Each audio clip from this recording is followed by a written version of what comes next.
High, আমি অর্পিতা। অনেকদিন পরে তোমাদের সাথে একটা রান্নার ভিডিও শেয়ার করব।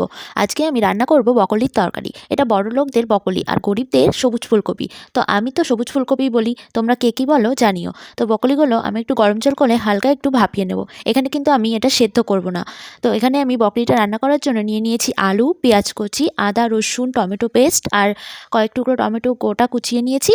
আর নিয়েছি মটরশুঁটি। এটা আমি সাদা ফুলকপির মতনই রান্না করব। এটা খেতে কিন্তু অনেক টেস্টি। আলুগুলোকে আমি বেশ ঢাকা দিয়ে দিয়ে লাল লাল করে ভালোভাবে ভেজে নিয়েছি। এবার আমি আলুগুলো তুলে নেব। আলু ভাজার যেটুকু তেল আছে কড়াইতে, ওই তেলের মধ্যে আমি অল্প একটু নুন দিয়ে বকলিগুলো কিন্তু ভেজে নেব। এখানে কিন্তু বকলিগুলো ঢেকে ঢেকে ভাজা যাবে না। এগুলো যদি বেশি সেদ্ধ হয়ে যায় তো খেতে কিন্তু একদমই ভালো লাগবে না। তো বকলিগুলো ভাজা হয়ে গেছে। এবার আমি কড়াইয়ের মধ্যে তেল দিয়ে একটা তেজপাতা, গোটা গরম মশলা, পরিমাণে গোটা জিরে দিয়ে হালকা একটু ভেজে কুচি করে রাখা পেঁয়াজগুলো দিয়ে সামান্য ভেজে নেব।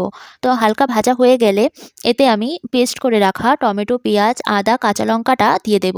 তো এগুলো দিয়ে ভালোভাবে কষিয়ে নেব। কষানো হয়ে গেলে কয়েকটা টমেটো কুচিয়ে রেখেছি সেগুলো আর সামান্য পরিমাণে নুন দিয়ে আরেকটু হালকা কষিয়ে নেব।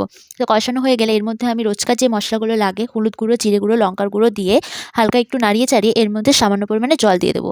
যেহেতু মটরশুঁটিগুলো আমি আগে থেকে সেদ্ধ করিনি, তো সেদ্ধ না করলে বেশ একটা ভালো লাগবে না, তাই এর মধ্যে একটু জল দিয়ে মটরশুঁটিগুলো দিয়ে দিয়েছি। তো মটরশুঁটিগুলো একটু নাড়িয়ে চাড়িয়ে এর মধ্যে আমি ভেজে রাখা আলুগুলো দিয়ে দিয়েছি। দিয়ে ভালোভাবে ঢেকে ঢেকে কষিয়ে নিয়েছি। এবার তুমি তরকারি যত কষাবে তত কিন্তু খেতে টেস্ট হবে। তো আলুগুলো এখানে ভালোভাবে সেদ্ধ হয়ে গেছে। এবার আমি এতে বকলিগুলো দিয়ে দেবো। আলু মটরশুঁটির সাথে বকলিগুলো ভালোভাবে মিক্স করে এখানে আমি গরম জল দিয়ে দেবো। গরম জল দিলে তরকারির টেস্ট অনেক ভালো আসে আর তরকারিটা তাড়াতাড়িও ফুটে যায়। তো এর মধ্যে আমি সামান্য পরিমাণে গরম মশলা দিয়েছি। এখানে বকলি, আলু কিন্তু সবই সেদ্ধ হয়ে গেছে। তো একদমই আমার তরকারিটা রেডি হয়ে গেছে। তোমাদের যদি এই রেসিপিটা ভালো লাগে তাহলে একদিন বাড়িতে রান্না করে খেয়ে দেখতে পারো। যদি ভালো লেগে থাকে তাহলে একটা লাইক করে দিও। Tata, by.